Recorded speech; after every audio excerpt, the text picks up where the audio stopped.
How's it going, boys and girls, fishing friends? This is Mr. Bass, and I am happy to talk with you today about something that's really fun. If you really like bass fishing, professional bass fishing, you know that we love the classic. We love the Bassmaster Classic, and we love to be a part of it. We love to watch it. It is the greatest fishing tournament in the world, to my knowledge, and it's got a long, long history. And it's on one of the best fisheries in the planet, Lake Guntersville in Alabama. And so I'm going to talk with you today a little bit about not the tournament itself, but about some of the lures that I would be using if I were going to fish the Classic. Now, I'm not a professional fisherman. I don't pretend to be a professional fisherman. I do not pretend to be the expert of all experts when it comes to fishing. I'm just a guy that loves to fish, and I love to fish for bass. And I have fished Lake Guntersville 5 or 6 times, and I have fished it during a Classic, or at least up until the day of the Classic, and then we followed the guys around and watched as Randy Howell won the Classic there. So I not only watched it, but I fished and experienced the conditions during that time of year, which was around February, if I remember right. Then I also fished on Guntersville in March, which we're in March now, the time that Skeet Reese won the BASS Elite event there on Guntersville. We were fishing. We knew what the fish were doing. At least we figured it out during the practice days, and we didn't figure out what Skeet Reese was doing, so obviously we didn't catch nearly the kind of fish Skeet Reese caught, but we still had a lot of fun. And so I have some ideas based on personal experience fishing Lake Guntersville at this very time of year. These are the lures, these are the baits that I would use, that I would try, and there's quite a few of them. You know, there's that I could go through. I've still got a good handful that I'm going to go through here, quite a few. I wouldn't necessarily fish all of these. When I got out there the first day, I'd start throwing all these to try to narrow down and figure out what I think is going to work. So I hope you like this. I hope you enjoy it. And I'd love to hear your comments. What would you use? What would you throw? What would you try? And especially those of you that have experience on Guntersville, because I know there's a lot of you out there. So with that, let's get rolling. I think the Classic this year is going to resemble and be more similar to the Skeet Reese BASS tournament, not the Randy Howell tournament. However, that being said, since I don't know for sure where the fish are right now, whether they're shallow, up on beds, transitioning, still in a pre-spawn, deeper state. Since I don't really know, then I'm just going to show you a handful of lures, quite a few really, that I would attempt to try for this Classic. So I'm going to start with some of the more pre-spawn type lures I would throw, and these are lures that I've had success on down there. Well, most of them. Some of them I have not thrown, but most of them I have. So what I would start with, probably just to kind of as a search bait and practice, would be the Rattletrap. This here is a Strike King Red Eye Shad, but regardless, I would start with a Rattletrap. And when we were fishing the tournament, the Randy Howell tournament in the cooler month in February, this seemed to be one of the few lures that we had any success on. What we found is that the larger Rattletraps, lipless crankbaits, seemed to work best. 3/4 ounce was what we were throwing normally. This was the color, though. These orange colors, orange and red colors, were the ones that really worked well. So this is one I would throw, the Red Eye Shad. Another one that worked well for us was this Rockin' Shad, and more of an orange color. And I also would not be afraid to try the old Bill Lewis Rattletrap and see. Absolutely, it's going to work out there. So that's what I would start with, the red. If the red's not working, I would not give up on the lipless crankbait immediately. I would just try transitioning to a few other colors. This color here, I think, would work well at Guntersville. A black back or a blue back with chartreuse sides, an orange belly, because there's a lot of bluegill out there and those kinds of baits. And I would even throw something a little shinier, get a little more flash, and see where that takes it as well. So that's kind of what I would do when it comes to lipless lures. I probably would not go, I probably would not downsize to one of these smaller ones. Not to say they can't catch fish. This color here, I also would not be afraid to try. So, but I think the bigger lures work better at Guntersville. That's just my opinion. Along those same lines, still out kind of deeper, I would go with some lures similar to what Randy Howell won his classic on. The DT6 is what he was throwing more than anything. This, I think, here is a DT10. Yeah, this is a DT10, so this is a little bigger. He may have been throwing the 10 some as well, but this is a definitely, he proved this thing works out there. So I would start with the orange color, and if I didn't have a lot of luck with that, I might go with some sort of a transitional pattern like this. And then if it still needed to be more fishy, then I would go with a color like this. This is one of Ike's colors. I think it's called Caribbean Shad or something like that. I'm not positive, but those would all work excellent. The other one that Skeet Reese won his tournament on is a big swim bait.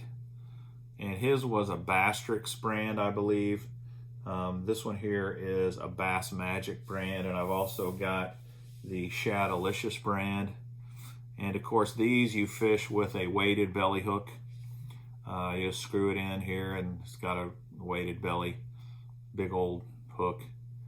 This is what he was throwing, something similar. And these are colors I would probably start with. I would probably start with more of a gizzard shad color. This is a blue gizzard shad color. They also make a green gizzard. I'd try probably the green gizzard first and then go with the blue and see how that works. If I needed something with a little more flash or a little, you know, just a little more pattern, I might go with something like this. This color is called Golden Shad. Very nice swim bait. He was slaying them on this bait. I mean, it's just lights out.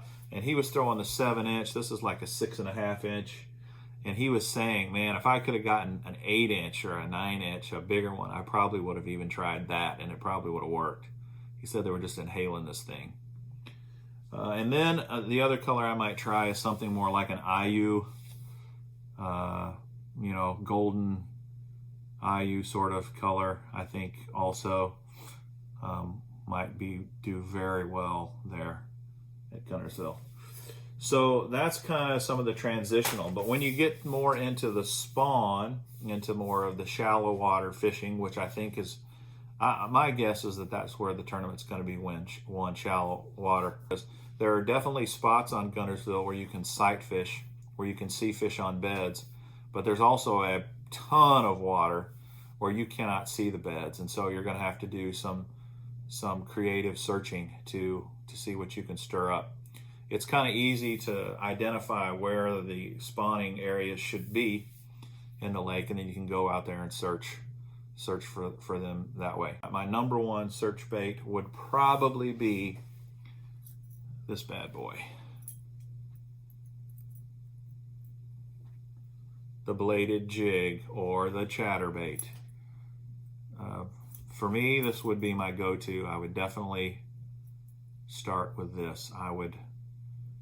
If I can't see the beds, I can't see fish on beds, I'm going to fish this either way, actually. But if I could really see fish on beds, then I'm going to go with a bait I can drop right into the bed. But without a doubt, I am confident I would fish this lure during the tournament, probably all days of the tournament. So this is more of a green pumpkin, more of a bluegill pattern that I would probably start with. I also would not be afraid to try something with a lot of reds in it. And this is one of my red crawdad sort of chatterbait colors, along with a Yamamoto Zako. That to me spells success. I think if the time is right, this color is gonna wear them out. And then if for some reason those two colors don't work, then I'm obviously always going to go back to a tried and true shad color, a white with some sort of a white or lighter trailer. So chatterbait would be my number one. The next thing I might try is going to be a square bill. And I'm going to go with probably a flat-sided square bill since the water's still cool. And this would be the first color I would start with. Again, that spring craw sort of color. Some chartreuse, some orange, some browns, some reds. That's what I'm going to start with. And if that's not working, I'm going to go to something more like this.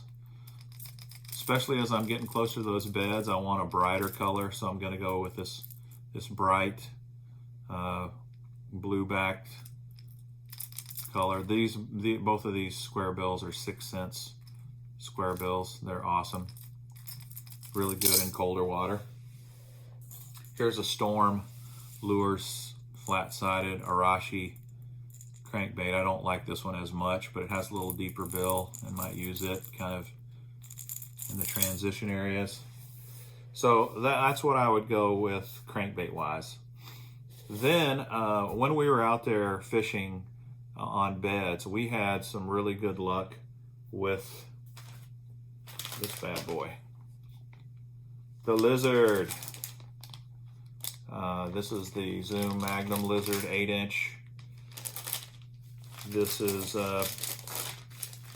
Pro's Choice Mega Lizard. It's an 8-incher. And this is the Jean LaRue Biffle O Lizard, 8.5 inches, black neon. Now, the reason I like the Biffle Lizard, this is it. You can see it has a big, fat, chunky body. Why? Because it has a hollow cavity in it. And I have learned there's not many lizards that have hollow cavities like this. So what's nice about a hollow cavity? It can retain air in here. You can also put things like foam earplugs in it to give it more buoyancy. You can also put rattles in it. So depending upon water clarity, having the ability to put a rattle in a lizard is great.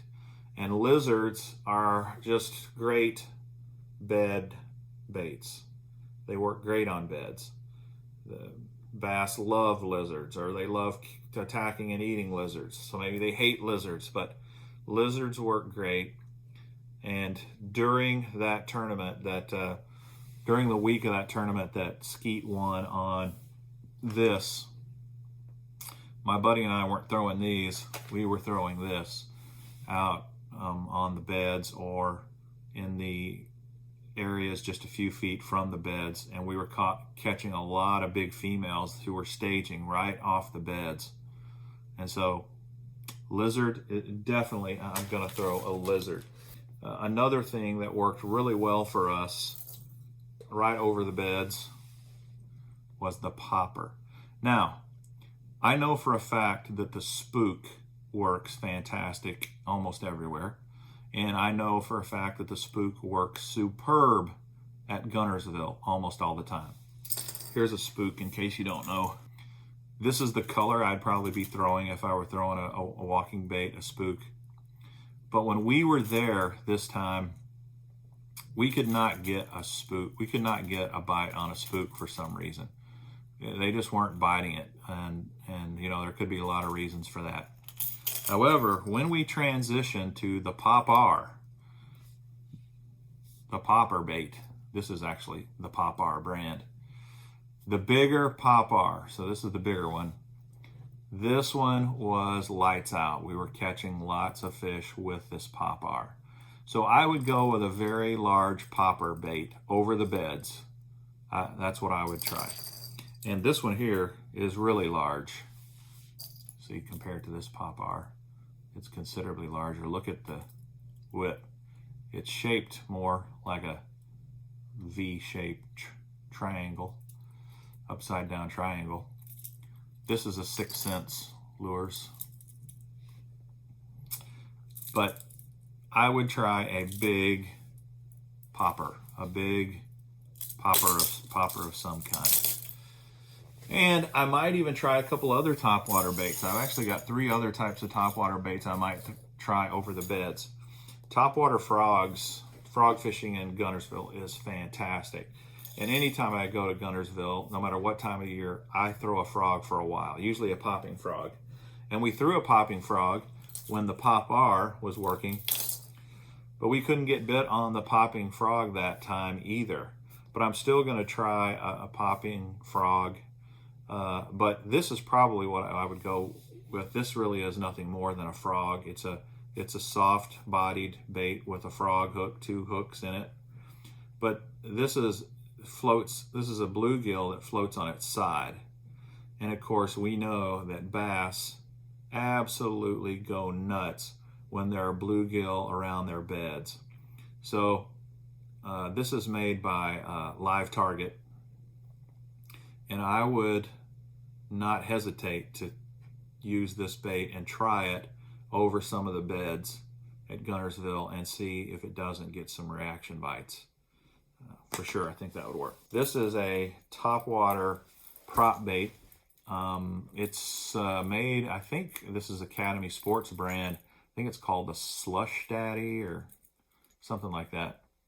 It makes a huge commotion in the water, and it's got this feather tail, and I really like having a feathered tail when I'm fishing over beds, a topwater over beds. I really prefer the feathered tail. And this thing makes a ton of commotion. You can stop it. You can swoosh and stop, and it'll just sit there. Swoosh and stop, and it'll just sit there. And this can really drive them crazy over the beds at times. So I might go with this, which is more of a bluegill color. Or if, you know, you need something really shiny, a lot of reflection, something like that. And then the last thing I might try is the good old whopper plopper. The whopper plopper over beds also has a potential of really aggravating fish and getting some good bites. This is a bluegill color. That may not be what it's called, but it looks more like a bluegill to me. Okay, so that's kind of what I would throw over beds, over the topwater type lures.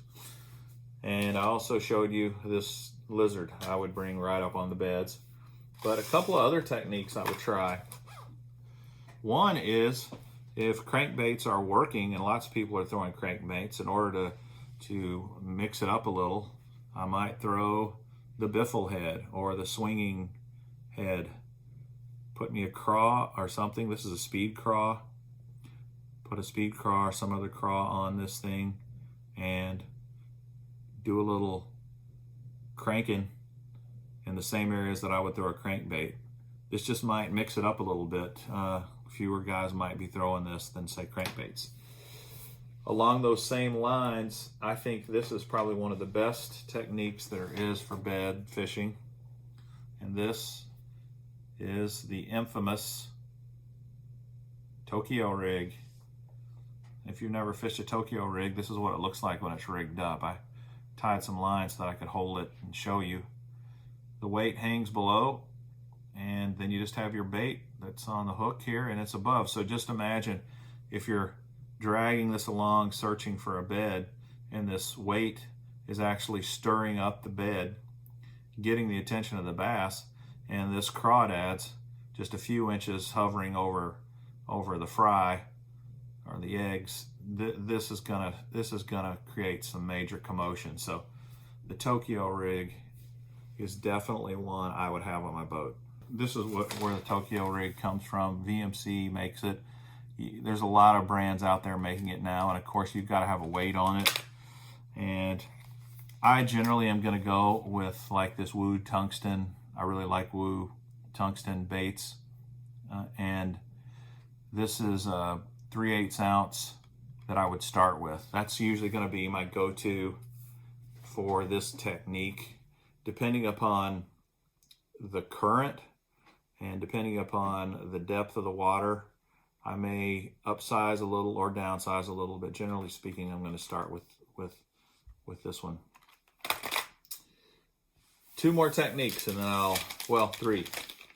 The other thing I would do is I'd do some pitching and flipping, potentially.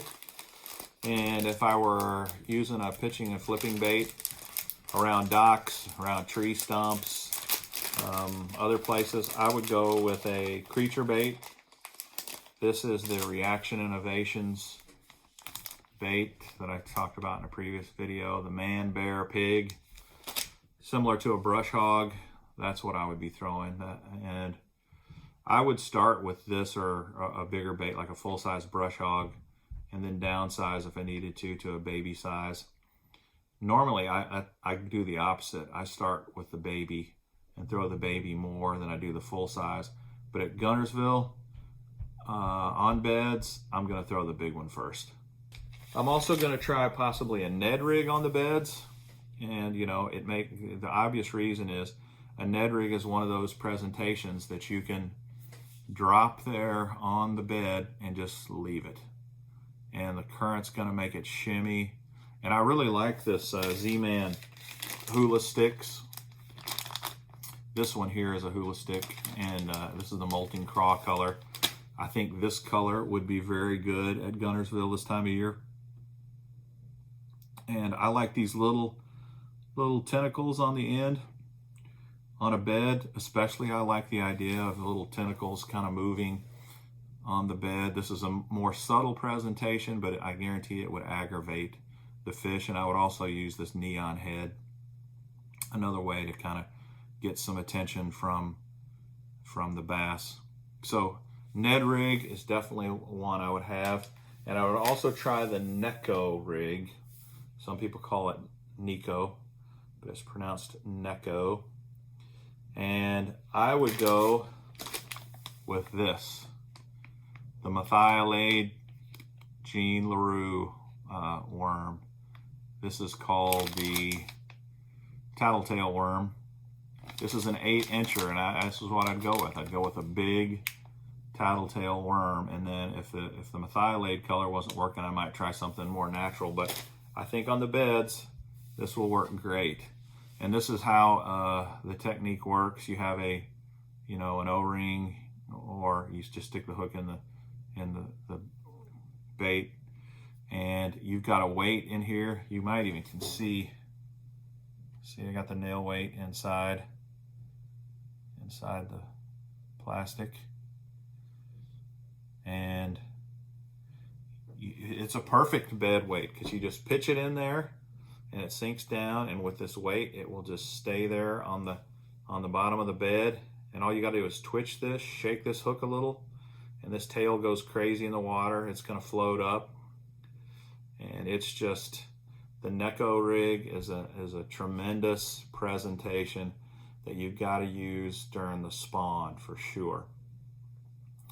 So that wraps it up. Those are really what I'd say would be my go-to choices this time of year at Guntersville. It'll be very interesting to see what all the pros are using, and particularly what the winning baits are going to turn out to be.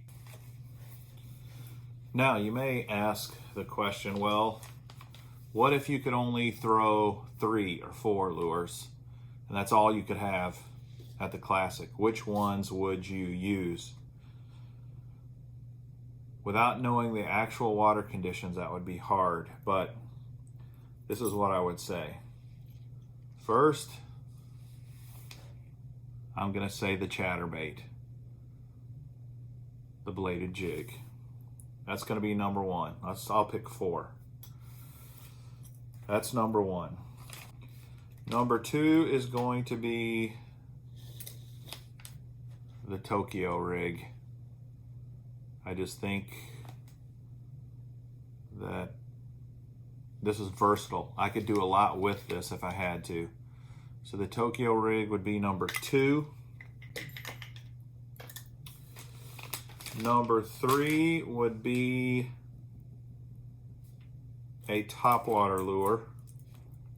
And I think just based on past experience, I would go with a big popper of some sort.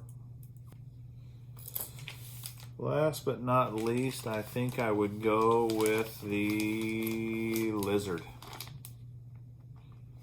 I think that would be my four lures. Lizard, popper, chatterbait, and Tokyo rig. I think that would do it for me. I'd have to really hope and pray that they were on the beds shallow. Well, that does it for me, Mr. Bass. I hope that you enjoy watching the Bassmaster Classic, or as it's also pronounced, the Bassmasters Classic. I'm not sure which one it is nowadays. It used to always be the Bassmasters Classic, but I think a lot of guys say Bassmaster Classic now. Either way, it is the Super Bowl of fishing. It is awesome. It is still the greatest fishing tournament, the greatest bass fishing tournament in the world. And I hope you enjoyed this video, and if you did, please like, share, subscribe. It would really mean the world to me. I appreciate it. Have a great fishing day. See you.